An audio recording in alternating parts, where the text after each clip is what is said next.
Hello বন্ধুরা, আমরা একটি সুজুকি মনোটন গাড়ির দেখুন মোবিল পাল্টানোর সময় আমরা কি কাজ করব গাড়িটার।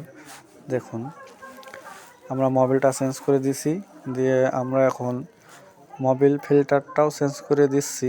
দেখুন, অনেক সুন্দর করে মোবিল ফিল্টারটা কিনে নেওয়া হয়েছে অরিজিনাল, এয়ার ফিল্টার কিনে নেওয়া হয়েছে অরিজিনাল। আমরা এখন সবই লাগাবো। দেখুন, মোবিল ফিল্টারটা লাগানো হবে। এখন মোবিল ফিল্টারটা লাগানোর আগে আমরা ভিতরে ইঞ্জিন অয়েল মোবিল ফিল্টারে দেবো, দিয়ে ইঞ্জিন ফিল্টারটা ভেজাই নেব অনেক সুন্দর করে। দেখুন, আমরা কিন্তু ভেজাই নিয়েছি, অনেক সুন্দর করে জিনিসটা লাগানো হচ্ছে।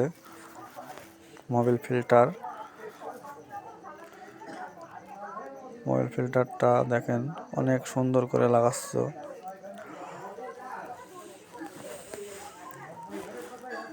আমরা মোবিল ফিল্টারটা লাগানো হয়ে গেলে তারপরে আমরা ইঞ্জিন অয়েলে চলে যাব। দেখুন, অনেক সুন্দর করে যত্ন করে আমরা অয়েল ফিল্টারটা লাগাচ্ছি।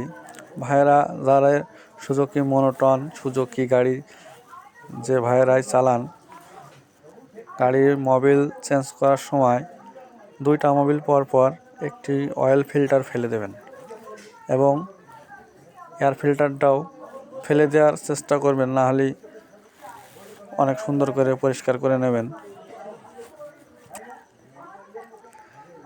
দেখুন, আমরা এবার ইঞ্জিন অয়েল ঢুকবো। লুপ্লেক্স মোবিলটা অনেক সুন্দর, লুপ্লেক্স মোবিলটা। আমরা গ্রেডটা 10W30 আমরা মোবিল ঢালা হয়ে গেছে, তো অরিজিনাল এয়ার ফিল্টার লাগাচ্ছি এবার। দেখুন, আমরা কি সুন্দর করে এয়ার ফিল্টারটা লাগাই। অনেক সুন্দর করে এয়ার ফিল্টারটা লাগাবো, একদম অরিজিনাল কিনে নিয়ে আসা হয়েছে। আশা করি গাড়িটা চালানোর পর অনেক মজা হবে। অনেক সুন্দর একটা অনেক সুন্দর একটা মজা আসবে গাড়িতে।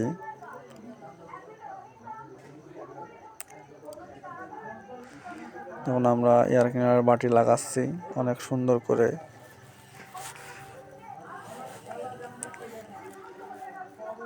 এয়ার ফিল্টারের বাটি 4টে নাট অনেক লাগালাম। দেখুন, আমরা এবার চলে আসলাম সামনের স্পকেটে। গাড়ির সামনের স্পকেটের অবস্থা দেখেন কি অবস্থা, দাঁত নেই। আমরা স্পকেটটাও অরিজিনাল কিনে নিয়ে আসা হয়েছে। আমরা চেক দিয়ে স্পকেটটা পাওয়া গেছে যে একদম নষ্ট। দেখুন, আমরা অরিজিনাল স্পকেট কিনে নিয়ে আসা হয়েছে। আমরা এটা খুব সুন্দর করে যত্ন